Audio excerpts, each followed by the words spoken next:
I think the key trend this year, and I think this is going to be a trend for well over 10 years, is how do you represent diversity and inclusion?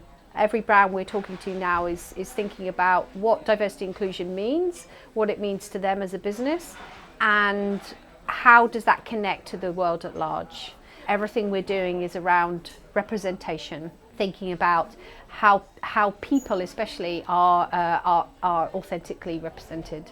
Project Show Us really is our attempt at thinking about diversity and inclusion, but also addressing the discussion that really has been going on for half a century around the representation of women.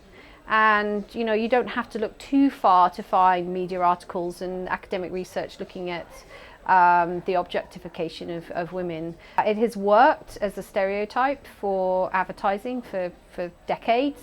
And now the consumer has been rejecting it for a while, but the consumer is becoming louder in vocalizing their rejection of it. But again, the question always is for brands and brand managers is, how do we address this? How do we do something that's meaningful? So rather than it being just another campaign that's talking about we must do something around women, this is a campaign that is working on actually representing women in a different way, putting it out into the world and saying, look, here it is, use it, put it into your advertising, put it into your brand communications, and the world will be a better place.